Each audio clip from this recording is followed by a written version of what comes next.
This is sometimes how I feel when I get documents that haven't got page numbers, and if I need to print them, I've got no idea what order they're in, and they start coming out the printer and everything gets mixed up, and I feel like I'm drowning under loads and loads of paper. But it needn't be like that. We can easily add page numbers in Word and make our documents much easier to organise. So let me show you how. So there are several ways to add page numbers to Word. We've got a document here. Let's have a quick tour. We like a quick tour of the document before we start. In the bottom left hand corner, when you open your Word document, you'll see there it tells you how many pages it's got. It's got 1 of 4, and also how many words it has. So it's always a good idea to keep an eye on that. Okay, so we're going to go up to the Insert menu. Let's put a box there so you know where we've gone. So there's the Insert menu. Nice big arrow so you can see where you're meant to go. Okay, and then when you get to the Insert menu, you're going to come across and you're going to find the page number option. So let me show you where that is. Sometimes it does change these. If you've got a small screen, sometimes you'll only see the icon, you won't see the whole button. So if you can't find it and you've got a small screen, just see if you can just see that icon. So there is my page number button, and this gives me quite a lot of choice, and I think sometimes too much choice isn't necessarily a good thing. So if we go to the page number item, so you can see from here I can put it at the top or the bottom or the current position. Okay, let's think this through logically. Generally, page numbers go at the bottom of the page, so that's what I'm going to put. And generally I quite like to have 1 of 4 because I find that's much easier to locate rather than just 1.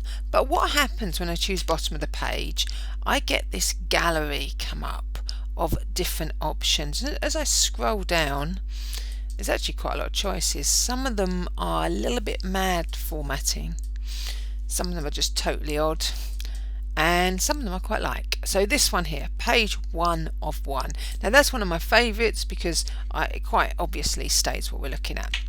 But by all means, try different ones out, but I'm going to go for this one, page 1 of 1. So I'm just going to click it once. It will take me down there. You can see down here I've been added to the footer. Now, just a little bit of information here.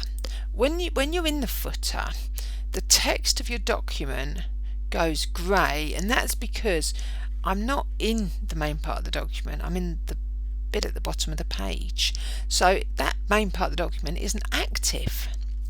Now if I want to get back into the main document, I can just double click on the main text. If you look now, my footer has gone grey. If I want to get back to the footer, I just double click on the footer. So the double clicking takes you into making one part of the file active, so double click on the main document, or back into the footer, double click.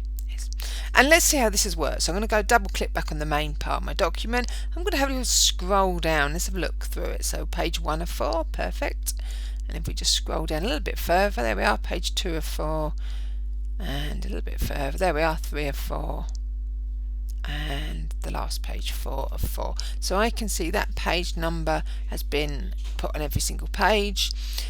If I put in, if I start a new page or add more text, so let's put in a page break. So I'm just going to click here, and I'm going to use the shortcut Control and Enter. Now that gives me a page break. So you might want to try that. If you're using a Mac, Command and Enter will work. So now let's have a look. Remember I said to you, look at the screen. The screen gives you a clue what's going on. So on the left of the screen, I've got 2 of 5 because I've put a page break in and it's given me a new page. And also look at your page numbers. Here we are, page 1 of 5. So that's updated. So these page numbers will update. One more thing on that.